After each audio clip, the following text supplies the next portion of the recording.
Hurmatli komissiyalar, suhbat jarayoni boshlasak bo'ladi, marhamat.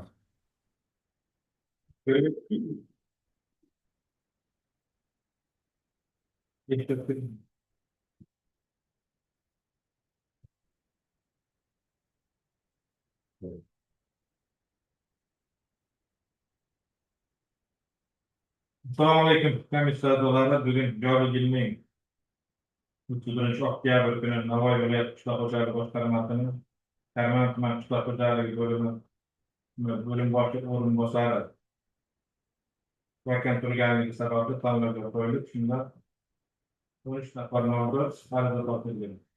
13 nafar nomzoddan 4 nafar nomzod tezkor etib, Fatoshu Sharif Jo'rabek Davronov 17,5 isbotlashi kerak. Ma'lumotlar Oliy Toshkent davlat agrar universitetini tayyorlagan.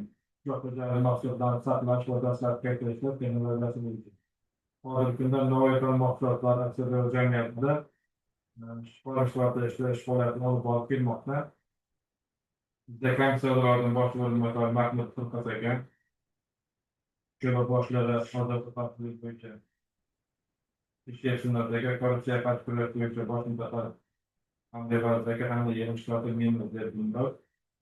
Ular boshqaruv tomonidan agentligidan yo'l sardobaga ishtirok etishyapti. Agar komissiyalardan hech qanday e'tiroz bo'lmaydigan bo'lsa, siz bilan suhbatimizni boshlaymiz. Suhbatda aniq, tiniq, balandroq ovozda javob berish, chunki birinchi 5 ta random savol beriladi. Kelgan javoblaringizga qarab, qo'shimcha 3 tagacha yana savol berishimiz mumkin. Marhamat. Demak, hurmatli nomzod, assalomu alaykum. Eslatib o'taman va Dilmurod aka aytganlaridek, savollarga aniq va ravon javob berishni so'ragan bo'lardik. Javobingiz aniq eshitilsin, iltimos bo'ladi, sal balandroq gapiring, aniq eshitilsin. Tushundingizmi? Tak, marhamat, savollar ochamiz. Savollar o'qib javob beravering.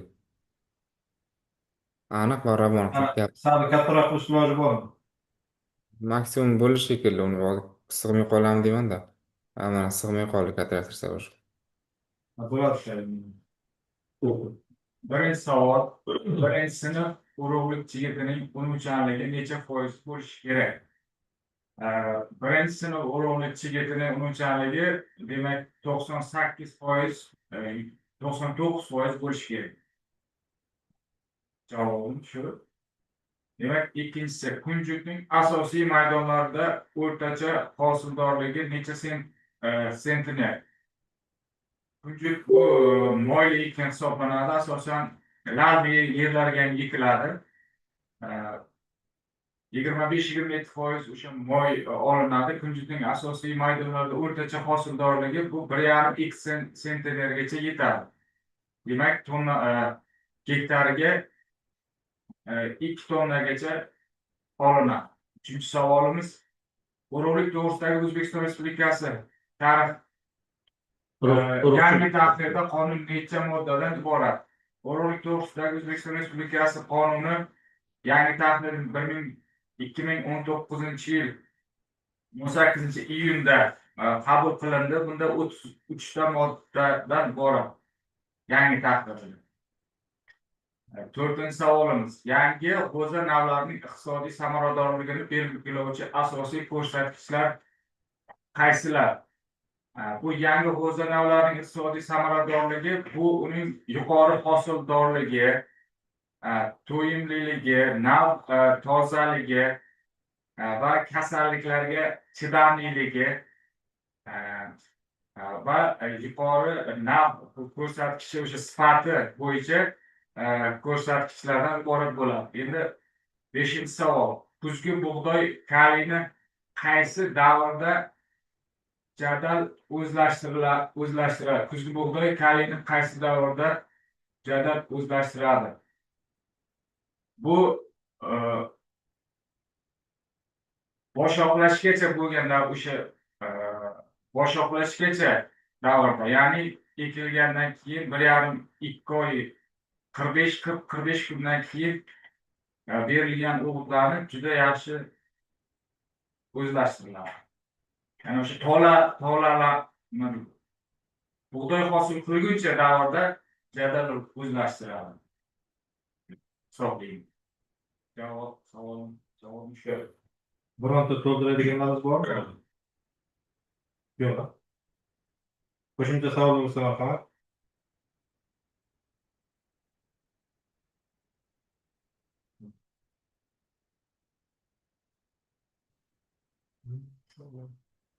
Karmada suv ta'minoti. Neydi ölçek? Karmada kuşak ocağı iklimlerini sağlamış. Ta'minoti değil mi? Değil mi ölçek? Bu açıkça değil mi? Karmada var.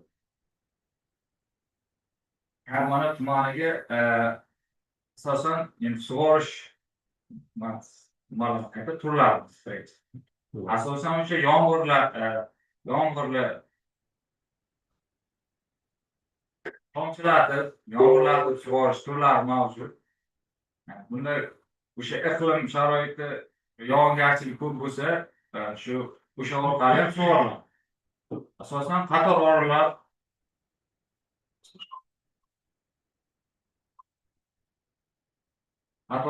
sug'oriladi. Bunda o'sha suv Zarafshon daryosi,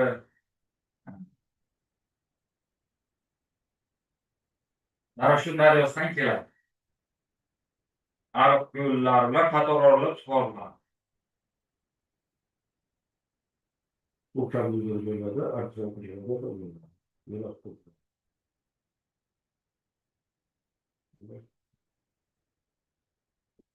Savolim bo'ldi.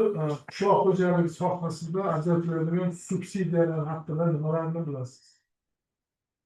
Va qanday tartibda amalga oshirilyapti mumkin? Nimalar bilsangiz gapirmoqchi. Subsidiyalar asosan shu tomchilatib sug'orish texnologiyalarini olish uchun ajratiladi.